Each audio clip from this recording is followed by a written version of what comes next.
The morning air on research station Kepler for 4 to be felt different today. Kim stood at the observation deck watching the twin suns rise over the alien landscape. Purple grass swayed in the distance and strange bird-like creatures flew between the silver trees. She had been studying this world for 6 months now, but something about today made her feel nervous. Another expedition day? She whispered to herself. Checking her equipment bag one more time, Nari worked as a xenobiologist, which meant she studied alien life forms and their technology. At 24 years old, she was the youngest scientist on the research team, but also the most curious. While others focused on collecting samples and writing reports, Nari wanted to understand how everything worked together. The research station sat on a hill overlooking an ancient alien city. The buildings were made of some kind of crystal that changed color with the light.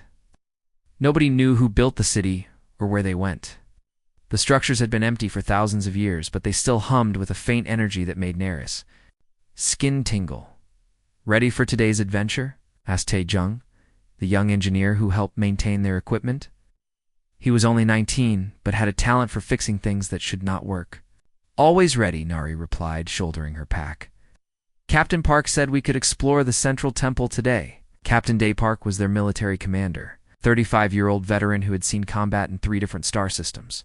He was careful and followed every safety rule, which sometimes annoyed the scientists but kept everyone alive. The team gathered in the equipment bay. Besides Nari and Tae-jung, there was Hannah Lee, the communications officer who could speak 12 different languages, and Administrator Wu Chen, who managed supplies and made sure they followed company rules. "Today we go deeper into the ruins than ever before," Captain Park announced. "The central temple has been sealed for thousands of years. Our scans show it has some kind of power source still active inside." Wu Chen frowned. "Are we sure this is safe? The company wants research, not dead scientists. The readings are stable?" Hannah Lee said, checking her tablet. "Whatever is in there, it has been quiet for a very long time." They took the hover transport to the ruins. Alien City spread out before them like a garden made of crystal and metal. The buildings twisted upward in impossible spirals, and bridges of light connected them high above the ground. Everything was beautiful and empty. The central temple was the largest structure, shaped like a flower with petals made of dark blue crystal. Ancient symbols covered every surface, glowing softly in the morning light.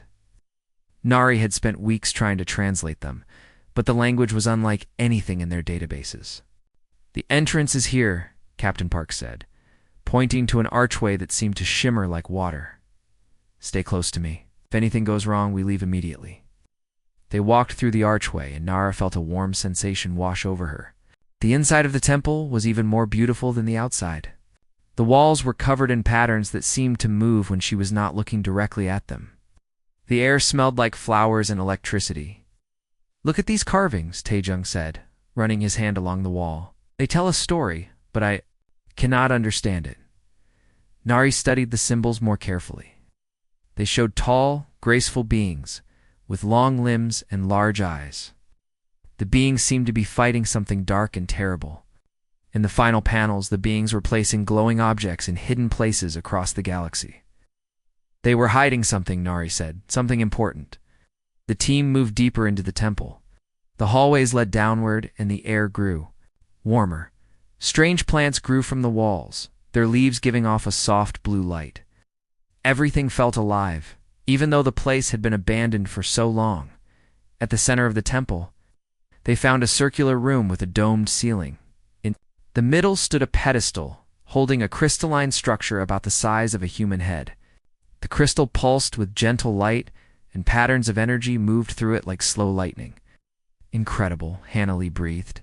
"The energy readings are off the charts." "Do not touch anything," Captain Park warned. "We need to scan it first." Nari felt drawn to the crystal. It seemed to call to her, not with sound but with something deeper. She stepped closer, ignoring the captain's warning. The patterns in the crystal moved faster, as if responding to her presence.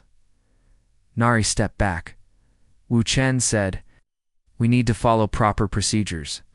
"It is not dangerous," Nari said, though she did not know how she knew that. "It is trying to communicate." Crystal pulsed brighter, and symbols appeared in the air around it. They were the same symbols from the walls, but now they seemed to make sense.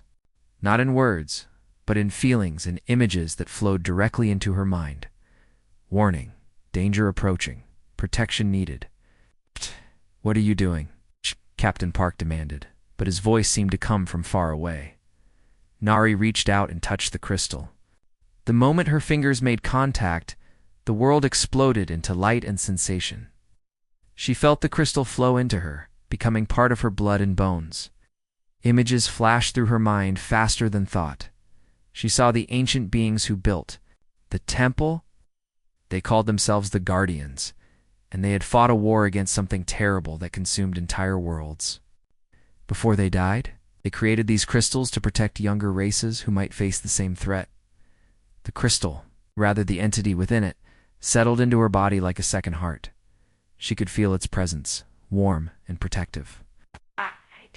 Showed her visions of space, of dark ships moving between the stars, of worlds burning. "They are coming," it whispered in her mind. "The devourers return. You must prepare." Nari opened her eyes and found herself on the floor of the temple. Her teammates were kneeling beside her, their faces full of worry. The crystal pedestal was now empty, and she could feel the entity living inside her, watching through her eyes. "What happened?" Captain Park asked. "You have been unconscious for 10 minutes. "I am fine," Nari said, sitting up. But she was not fine. She was changed.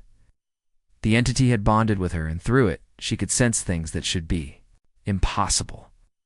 The temple's power systems, the energy flows in the walls, the artificial gravity field that kept them standing. "The crystal," she said. "It bonded with me. It is trying to protect us." "That is impossible," Wu Chen said. "Crystals do not bond with people. This one does," Nari replied. "And it is trying to warn us. Something dangerous is coming to this system." Captain Park helped her to her feet. "We need to get you back to the medical bay. Run a full scan." As they walked back through the temple, Nari felt the entity's presence growing stronger. It was learning about her, about humans, about their weaknesses and strengths. And she was learning about it, about the ancient war and the threat that still moved through the darkness between stars. The others talked about contamination and medical procedures. But Nari barely heard them. Through the entity's senses, she could feel something vast and hungry approaching their star system. Something that had destroyed the Guardians and countless other civilizations. She tried to explain, but the words sounded crazy even to her. How could she tell them that an alien entity was living inside her, warning about an invasion that might not come for days or weeks? By the time they reached the research station, Nari knew that everything had changed. The entity had chosen her as its host, its partner in the fight that was coming. She only hoped that when the time came, the others would listen to what she had to say, because if they did not, they would all die. The medical bay at Research Station Kepler 44 to be hummed with activity. Dr. Kim Soo sat at her computer reviewing the scan results for the third time. The readings made no sense. According to every test they had run, Nari Kim was perfectly healthy. More than healthy, actually. Her reflexes were faster, her strength had increased, and her brain activity showed patterns they had never seen before. "This is impossible," Dr. Kim muttered, adjusting her glasses. Her cellular structure has been altered at the molecular level. Nari lay on the examination table, staring at the ceiling. She could feel the entity inside her, which she had started calling the Bonded. It whispered warnings in her mind, showing her images of dark ships moving through space toward their system. The visions were getting stronger and more urgent. "Do you feel?" Dr. Kim asked. "Different," Nari replied honestly. "I can sense things I could not before. The power systems in the station, the energy flows in the walls. I keep getting these warnings about something coming." Captain Park stood in the corner, his arms crossed. "Warnings about what exactly?" "Ships," Nari said, sitting up. "Many ships. They are coming to destroy us, just like they destroyed the Guardians thousands of years ago." "The Guardians?" asked Hannah Lee, who had been quiet until now. "You mean the aliens who built the temple?" "Yes, the Bonded was one of them, not exactly one of them, but created by them. It is trying to protect us from the same enemy that killed its creators." Wu Chen shook his head. "This sounds like alien contamination affecting your brain." We need to remove whatever that crystal did to you. It is not contamination, Nari insisted. It is symbiosis. The bonded and I are working together. Symbiosis with an unknown alien entity, Captain Park said. That is exactly what contamination looks like. Dr. Kim pulled up more scan results on her screen. Her brain shows new neural pathways that should not exist. There are also foreign structures in her bloodstream that our scanners cannot identify, see? Wu Chen said. Foreign structures. That proves it is contamination. Nari felt frustrated. The bonded was trying to help them, but they saw it as a threat. She looked around the room at her colleagues, people she had worked with for months. They were all staring at her like she was dangerous. I can prove it is beneficial, she said. Give me a broken piece of equipment. Something complex. Tae-jung, who had been listening quietly, spoke up. There is a damaged alien power cell in my workshop. It has been dead for weeks. Our best engineers could not fix it. Bring it here, Nari said. Captain Park hesitated. If she is contaminated, we should not let her near any equipment. What harm could she do to something that is already broken? Tae-jung asked. A few minutes later, Tae-jung returned with a crystalline device the size of a laptop computer. It was dark and lifeless, covered in hairline cracks. The research team had found it in the ruins, but it had stopped working shortly after they brought it to the station. Nara took the device in her hands. Immediately she could feel the bonded. Analyzing it, understanding its structure and function, the knowledge flowed into her mind like water into a dry riverbed. It is not really broken, she said, running her fingers along the cracks. It is locked. The Guardians designed it to shut down if it detected certain energy signatures. Kind of energy signatures? Hanali asked. The enemy's weapons? Nari replied. It was a safety feature. She pressed her palm against the device's surface. The bonded flowed through her hand, interfacing with the alien technology. The cracks began to glow with soft blue light, and the device hummed to life. Incredible, Tae-jung breathed. How did you do that? I did not do it alone, Nari said. The bonded knows how Guardian technology works. It can teach us. But instead of being amazed, the others looked more worried. Dr. Kim made notes on her tablet. This confirms it. The contamination is affecting her ability to interface with alien technology. It is not contamination, Nari repeated, but she could see they were not listening. Over the next few days, the situation got worse. The research team held meetings that Nari was not invited to. They discussed her condition in hushed voices and looked at her with suspicion. Even Hannah Lee, who had been friendly before, started keeping her distance. They think I am crazy, Nari told Tae-jung during one of their few private conversations. They think the bonded is controlling my mind. Are you sure it is not? Tae-jung asked carefully. You have changed a lot since the temple. I have changed because I learned things, Nari said. The bonded does not control me, shares knowledge, and tries to protect me. There is a difference. It kind of knowledge? Nari looked around to make sure they were alone. The enemy is called the hegemony. They are a collection of different alien species that conquer and destroy younger civilizations. They have been doing it for thousands of years. How do you know this? The bonded shows me memories from the war. The Guardians fought them for centuries before they were defeated. Before they died, they created the bonded entities to help future civilizations that might face the same threat. Tae-jung was quiet for a long moment. If this is true, why are they coming here? Because they detected our research activities. We have been studying Guardian technology for months. It sends a signal that attracts them. When will they arrive? Soon, Nari said. The bonded can sense them getting closer. Maybe days, maybe weeks. But they are coming. That evening, Captain Park called a team meeting. Nari sat at the conference table while the others discussed her situation as if she was not there. The contamination is getting worse, Dr. Kim reported. Her brain scans show more foreign neural pathways every day. If we do not act soon, the changes might become permanent. What do you recommend? Captain Park asked. Surgical removal of the foreign structures, Dr. Kim said. It will be dangerous, but it is our only option. Onari said firmly. The bonded is not a contamination. It is trying to save us. From what? Wu Chen asked. By this mysterious enemy that only you can see? From the hegemony, Nari replied. They are coming, and when they arrive, they will kill everyone on this station. There are no ships approaching this system, Hannah Lee said, checking her communications equipment. Our sensors would detect them. The bonded can sense them beyond. Our scanner range, Nari insisted. It is trying to warn us. That is exactly what someone with alien contamination would say, Wu Chen replied. The entity is making you paranoid. Captain Park stood up. I have made my decision. Dr. Kim will perform the surgery tomorrow morning. We cannot risk the contamination spreading to other team members. You are making a mistake, Nari said. When the hegemony arrives, you will need the bonded's help to survive. The only thing we need, Captain Park said, is to cure you of this contamination before it kills you. That night, Nari lay in her quarters, feeling the bonded's distress. The entity knew that the surgery would destroy it, and without it, the research team would be defenseless against the coming attack. She could feel the hegemony ships getting closer, their dark presence like a storm on the horizon. Through the bonded senses, she could see them.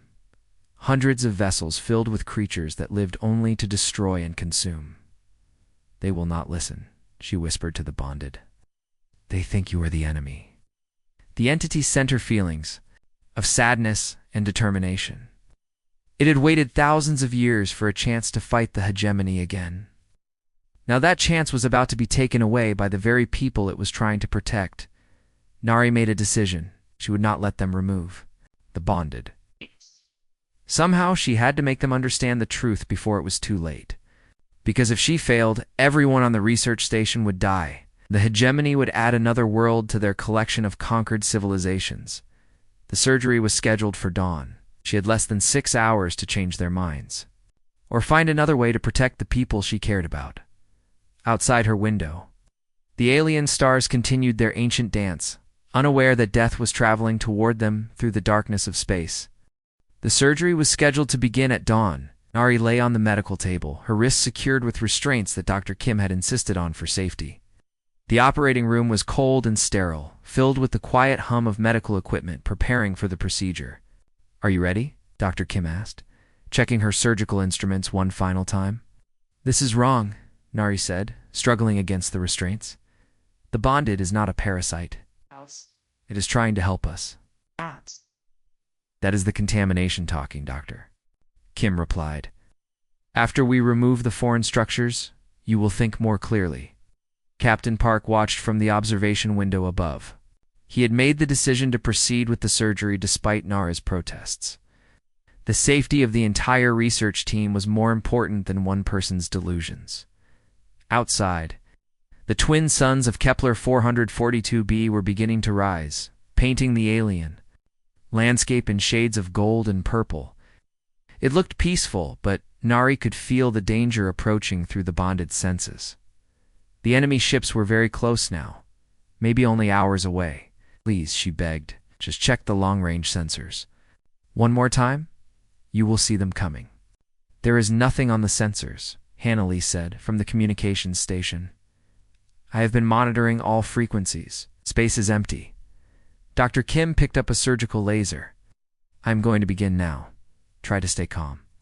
But before she could activate the device, alarms began blaring throughout the station. Red lights flashed, and the computer's voice echoed through the corridors. Alert.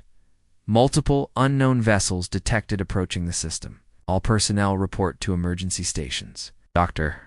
Kim dropped the laser and stared at the ceiling. That is impossible. The sensors showed nothing 5 minutes ago. They came out of hyperspace, Nari said, her voice shaking with fear and relief. The hegemony uses stealth technology. They can hide until they are ready to attack. Captain Parks. Voice crackled over the intercom. All senior staff to the command center immediately. Dr. Kim, bring the patient. Within minutes, the research team was gathered in the command center staring at the main display screen. Dozens of alien ships filled the view, their dark holes bristling with weapons. The vessels were unlike anything in human databases, angular and organic at the same time, as if they had been grown rather than built. How many? Captain Park asked. 47 ships, Tae-young reported from his station. The largest ones are the size of our battle cruisers. They're moving into attack formation. Are they trying to communicate? Wu Chen asked. Hannah Lee shook her head. No signals. They're just ... watching us. Through the bonded senses, Nari could feel the malevolent presence of the hegemony fleet. Their minds were cold and calculating, focused only on destruction and conquest. She had seen this before in the entity's memories, the same pattern repeated on thousands of worlds. They do not communicate, she said. They just destroy. How do you know that? Captain Park demanded. Because the bonded remembers, Nari replied. It has seen them do this before. They scan the planet for resources, eliminate all life, and then strip mine everything valuable. The largest alien ship moved closer to the station. Its hull was covered in biomechanical structures that pulsed with sickly green light. Gun ports opened along its sides, revealing weapons that seemed to be made of living tissue. That is the command ship, Nari said. Commander Vexstar will be on board. Who is Commander Vexstar? Captain Park asked. The hegemony leader for this sector? He's a reptilian species that conquered their homeworld 2,000 years ago, joined the hegemony to avoid extinction, and now they help destroy other civilizations. Dr. Kim stared at her patient. How can you possibly know that? The bondage shows me their memories, Nari explained. It fought these creatures before. It knows their tactics, their weaknesses, their leaders. Suddenly, the alien ships opened fire. Energy beams lanced through space, striking the research station's shields. The entire structure shook, and lights flickered throughout the command center. Shields down to 60%, Tae-jung reported. They are using some kind of plasma weapon. Turn fire, Captain Park ordered. With what? Wu Chen asked. This is a research station, not a warship. We have mining lasers and construction equipment. The alien assault continued, each blast weakening their defenses. Through the viewport, they could see smaller ships launching from the hegemony fleet. Troop transports heading for the station's docking bays. They are preparing to board us, Nari said. The Krell warriors will come first. They are insectoid creatures bred for close combat. How do we stop them? Captain Park asked. We cannot, Nari replied. Not without the bonded's help. Dr. Kim grabbed her medical scanner. The contamination is still in her bloodstream. We can remove it. There is no time, Nari said. They will be here in minutes. The station shuddered. Again, as another volley of plasma fire struck the shields, sparks flew from control panels, and the lights went out completely before emergency power kicked in. Shields down to 20%, Tae-young announced. One more hit like that, and we will be defenseless. Captain Park made a decision. Release. Her restraints, sir? Dr. Kim asked. If she really knows how to fight these things, we need her help, Captain Park said. We can worry about the contamination later. Dr. Kim reluctantly unlocked the restraints. Nari stood up, feeling the bonded surge through her body with renewed strength. The entity was ready to fight, to finally face the enemy that had destroyed its creators. What do you need? Captain Park asked. Access to the station's main computer, Nari said. The bonded can interface with our systems. That could be dangerous, Wu Chen warned. What if it takes control of everything? It will not take control, Nari said. It will enhance our defenses. This station was built on a Guardian outpost. There are systems here that have been dormant for thousands of years. Another blast rocked the station, and this time the shields failed completely. The alien ships moved closer, their weapons charging for the final assault. Do it, Captain Park said. Nayar placed her hands on the main computer console. The bonded flowed through her fingers, interfacing with the stations systems. Immediately, she could feel the hidden Guardian technology buried deep in the station's structure. Ancient power sources came online, and defensive systems that had been sleeping for millennia began to wake up. What is happening? Hannah Lee asked, staring at her instruments. Power levels are increasing across the entire station. The Guardians built this place as a military outpost, Nari explained, her eyes glowing with alien light. They disguised it as a research facility, but it was always meant to be a fortress. Hidden weapon systems emerged from the station's outer hull. Energy cannons that used Guardian technology appeared on platforms that had seemed purely decorative. The alien crystal structures throughout the complex began to glow with defensive energy. Incredible, Taeyong breathed. How did we miss all this? Because the Guardians were very good at hiding things, Nari said. They had to survive as long as they did. The hegemony ships seemed surprised by the sudden transformation. Their formations scattered as the station's new weapons opened fire. Guardian energy beams, powered by technology thousands of years, more advanced than anything humans possessed. It's cut through the alien hulls like paper. But Commander Vexstar was experienced, quickly adapted to the new threat, ordering his ships to focus their fire on the weapon systems. The battle was just beginning. They are sending more troops, Nari warned. The Krell warriors are in the docking bays. Alien roars echoed through the station's corridors as the boarding parties broke through the airlocks. The insectoid warriors were 7 feet tall, with razor-sharp claws and natural armor that could deflect small arms' fire. How we need to get to The armory, Captain Park said. No, Nari replied. We need to get to the Guardian control room. It is deep in the station, below the temple site. From there, the Bonded can activate the station's full defensive capabilities. The team grabbed emergency supplies and headed for the service tunnels. Behind them, the sounds of battle grew louder as the Krell warriors began their systematic search of the station. The real fight was about to begin. The service tunnels beneath Research Station Kepler, 442 billion, were dark and narrow.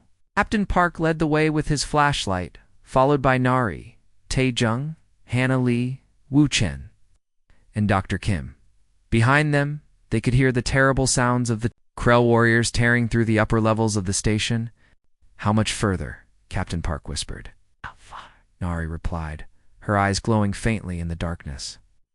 Through the Bonded, she could sense the Guardian control room ahead. It was buried deep beneath the temple site, protected by layers of crystal and metal that had kept it hidden for thousands of years. A loud crash echoed through the tunnels. The Krell had found the service access and were following them down. They are getting closer, Hannah Lee said, her voice shaking. Keep moving, Captain Park ordered. They reached a dead end where the tunnel stopped at a smooth crystal wall. There was no door, no opening, no way forward. Wu Chen shined his light across the surface, looking for any kind of mechanism. Hey there. Is nothing here? He said. We are trapped. No, Nari said, placing her hands on the crystal. This is it. The Guardians hid the entrance. The Bonded flowed through her, interfacing with the ancient security system. The crystal wall began to glow, and symbols appeared on its surface, the same symbols they had seen in the temple above. The wall dissolved like water, revealing a corridor lined with Guardian technology. Impossible, Dr. Kim breathed. Nothing is impossible when you understand how it works, Nari said, stepping through the opening. The Guardian control room was vast, its ceiling disappearing into darkness above. Crystalline structures covered every surface, pulsing with soft light that responded to their presence. In the center stood a raised platform with what looked like a chair made of living metal and crystal.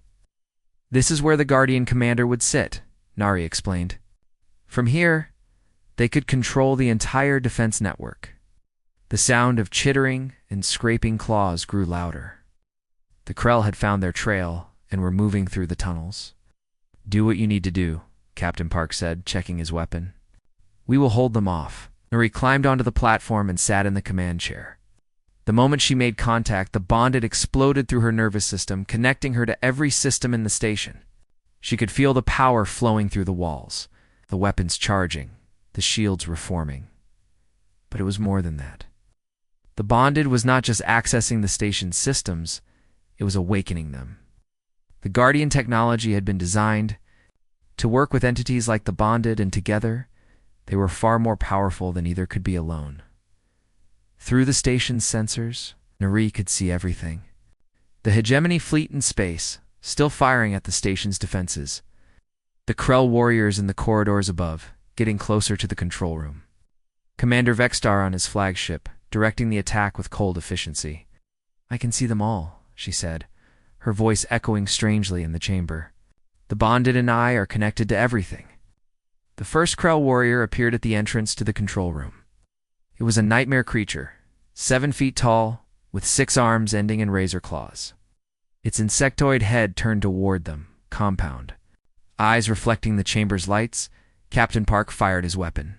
The energy blast barely scratched the creature's natural armor. The Krell roared and charged forward. That was when Nari truly understood the power she now commanded. Through the bonded, she reached out to the station's internal systems. The floor beneath the Krell warrior suddenly became liquid, and the creature sank into it up to its waist. The crystal walls extended tendrils that wrapped around the alien's arms, holding it motionless. "How did you do that?" Ted Jung asked in amazement. "The station is alive," Nari replied. "The Guardians built it to respond to their will. What? Responds to mine." More Krell warriors poured into the chamber, but the station itself fought against them. The walls shifted and moved, creating barriers and traps. Energy fields appeared to block their advance. The very air began to glow with defensive power, but the real battle was happening in space. Through the station's external sensors, Nari could see the hegemony fleet regrouping for another assault. Their ships were powerful, but they were not prepared for Guardian technology.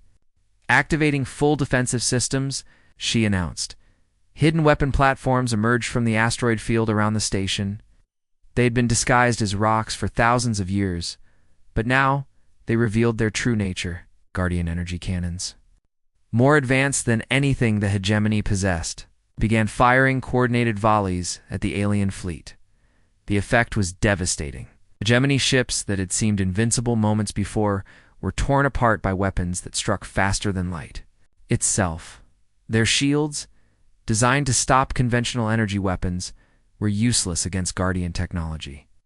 "Incredible," Hannah Lee said, watching the battle on her portable scanner. "Their entire fleet is being destroyed." "Not destroyed," Nari corrected. "Disabled." The Guardians believed in capturing enemies when possible, learning from them. "Commander." Vextar's flagship tried to retreat, but Guardian tractor beams locked onto it. The reptilian commander found himself being pulled toward the station, the ship's weapons useless against the ancient technology holding him in the control room. The last of the Krell warriors had been subdued by the station's defenses. They hung, suspended in crystal matrices, alive but unable to move.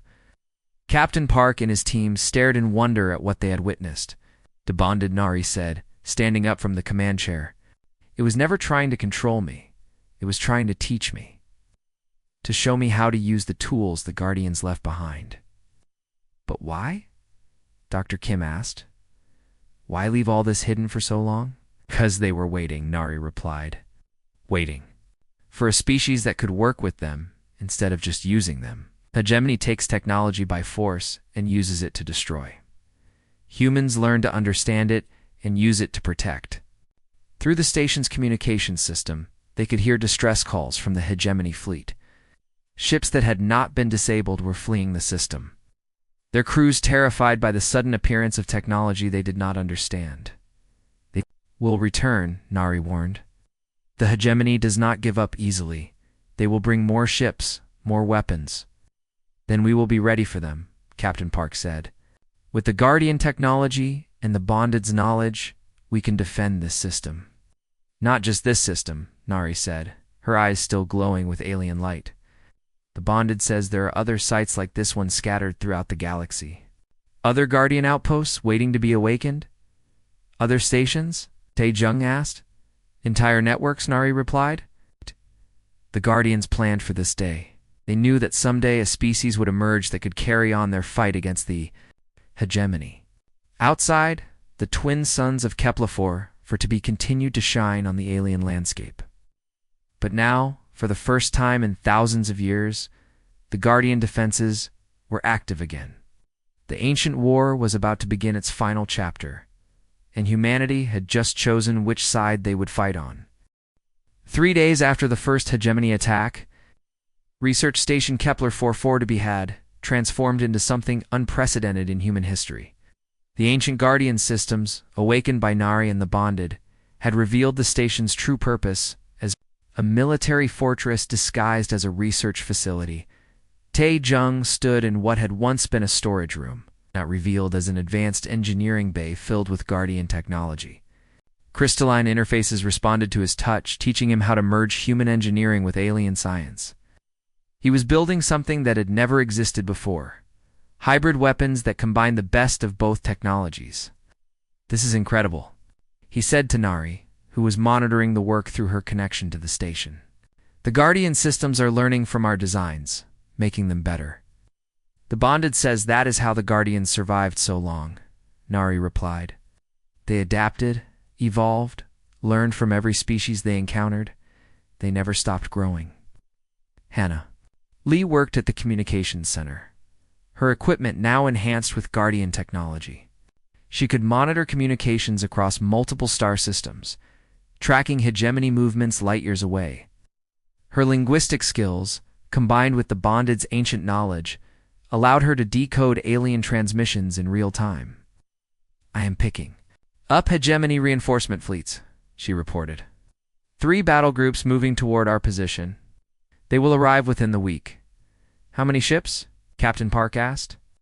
"Over 200, Hannah replied, including a Dreadnought-class vessel. Commander Vexstar called for everything they have in this sector." Wu Chen, despite his initial skepticism, had proven surprisingly effective at managing the station's new resources. His administrative mind excelled at organizing the complex logistics of Guardian technology.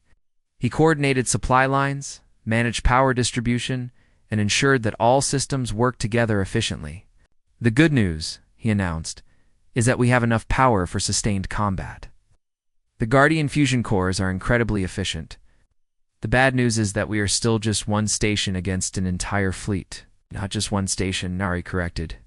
"The Bonded has been in contact with other Guardian sites. They are awakening too." She gestured to the main display, which now showed a 3-dimensional map of the local galactic sector. Dozens of points were beginning to glow with Guardian energy signatures. "Each point is a hidden outpost," she explained. "The Guardians built them all over the galaxy, connected by quantum communication networks. When one awakens, it sends a signal to the others." Dr. Kim, who had initially wanted to remove the Bonded from Nari's system, now worked closely with both of them to understand the symbiotic relationship. Her medical expertise helped optimize the connection between human physiology and Guardian biotechnology. "The bonding process is remarkable," she said, reviewing her latest scans. "The entity is not parasitic or controlling. It is truly symbiotic, enhancing human capabilities while learning from human creativity." "Could others bond with Guardian entities?" Captain Park asked. "Theoretically, yes," Dr. Kim replied. "But it requires a specific genetic compatibility and mental flexibility. Not everyone could handle the connection." The answer came sooner than expected. The captured Krell warriors still held in the station's crystal matrices began to change. The Guardian technology was analyzing them, learning about hegemony biology and psychology. What it discovered was disturbing. "They are not evil by choice," Nari said, studying the data flowing through the Bonded. "The Krell were enslaved by the hegemony centuries ago. Their aggression is artificially enhanced through chemical conditioning." "Can it be reversed?" Captain Park asked. "The Bonded thinks so," Nari replied, "but it will take time. Time they might not have." Long-range sensors detected the approaching hegemony reinforcements. This time, they were not taking any chances.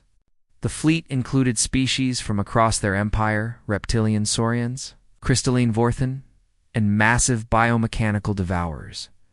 "They are bringing everything," Hannah Lee reported. "Different technologies, different tactics. They want to overwhelm us with variety, and we will give them variety in return," Captain Park said. The battle began at the edge of the star system. Guardian defense platforms, hidden in asteroids and small moons, opened fire as soon as the hegemony fleet dropped out of hyperspace. But this time, the aliens were ready. They had studied the previous engagement and developed countermeasures. Saurian ships used swarm tactics, overwhelming individual Guardian platforms with numbers. Vorthon vessels fired crystalline weapons that could penetrate some Guardian shields. The Devourer bioships adapted to Guardian energy frequencies in real time. They are learning too, Nari observed from the command chair. The hegemony is not stupid. They have survived by adapting to new threats. Then we adapt faster, Tae-Young said from his engineering station. I am modifying our weapons in real time. Let them try to counter something that changes every few minutes. This was where human creativity proved crucial. While Guardian technology was advanced, it followed predictable patterns. Human ingenuity introduced chaos into the equation. Jung's hybrid weapons behaved unpredictably, making it impossible for the hegemony to develop consistent countermeasures. Hana Lee contributed by jamming their communications and spreading false information through their networks. Her understanding of language and psychology, enhanced by Guardian technology, allowed her to create confusion and mistrust within the enemy fleet. Wu Chen coordinated resource allocation with ruthless efficiency, ensuring that the right weapons were in the right places at the right times. His bureaucratic mind proved perfect for managing the complex logistics of a multi-front battle. Even Dr. Kim played a role, using her medical knowledge to analyze enemy biology and suggest targeted attacks. Guardian bioweapons, designed to be non-lethal but incapacitating, proved extremely effective against species that had never encountered them before. But the key to victory was the growing network of Guardian sites.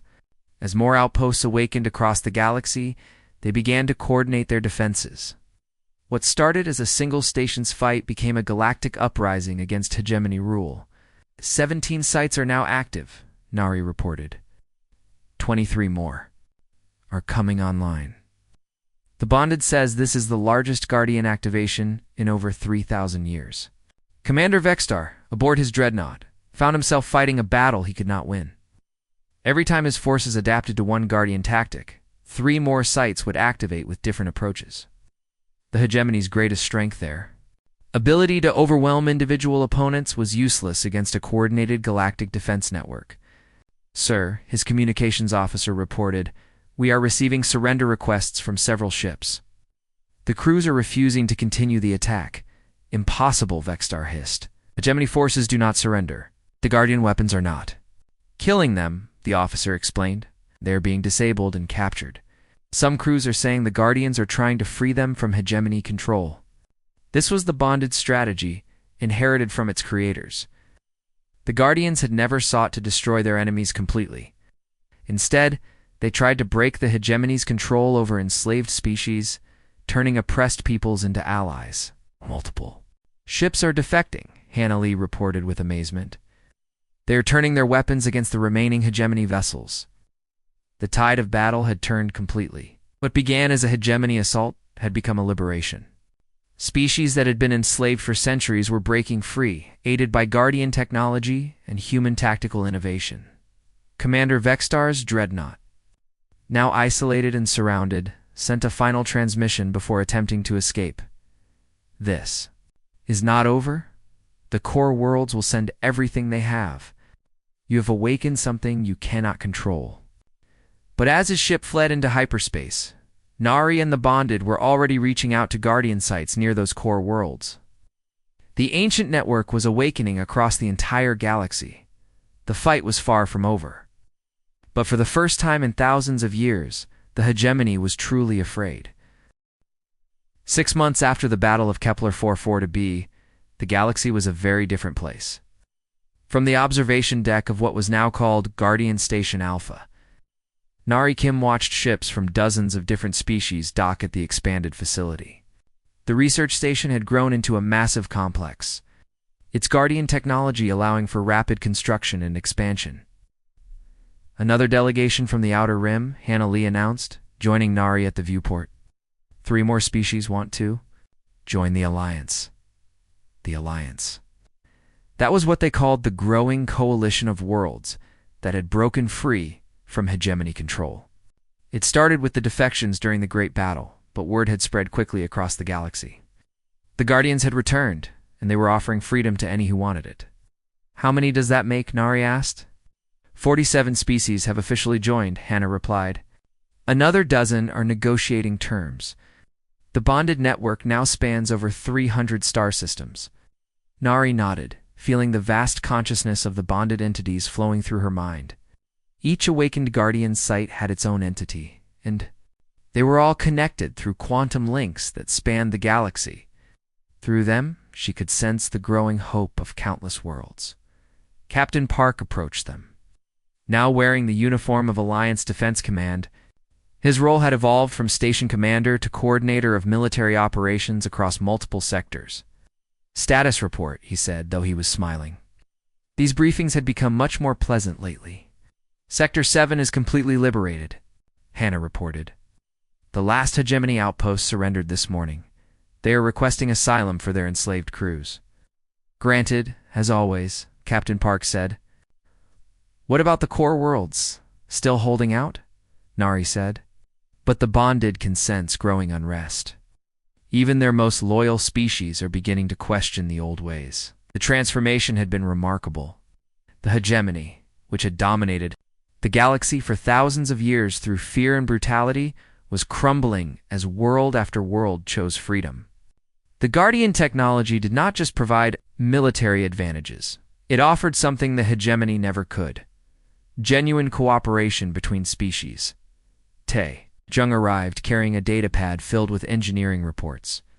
At 19, he was now the youngest department head in Alliance history, overseeing the integration of Guardian technology with dozens of different alien systems.